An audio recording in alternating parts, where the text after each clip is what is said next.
the subject matter of today's hearing is the briefing on the 2026 budget. So this is an internal matter that may No, be it's taken not. up with the Committee on Appropriations No, it's separately. So Madam we would, Chair, starting Wednesday, tatanungin natin yung mga departamento, paano nila ginastos yung budget nila. Paano natin sila tatanungin kung paano nila ginastos yung budget nila kung hindi natin alam paano sila nabawasan at paano sila nadagdagan. we So will it- be able to scrutinize the performance of the different agencies no, as no. well as the utilization of the different line items based on the 2025 performance. No. So this does not preclude us from doing that scrutiny. Meron ba o wala? We would Mer- have to look into the records. How May I ask exactly what you are asking for?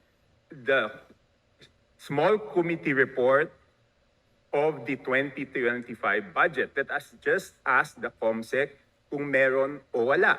Kung meron, why was it not filed sa archives based on our rules 15 days after?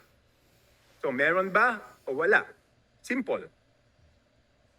Kung meron, bakit hindi na-file sa archives? Kung wala, I will let you proceed, Madam Chair. I will not hold this budget hostage.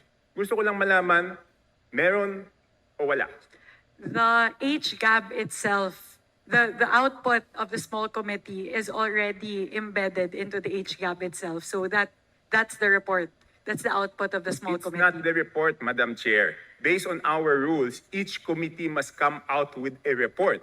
No committee is exempted from coming out with a committee report.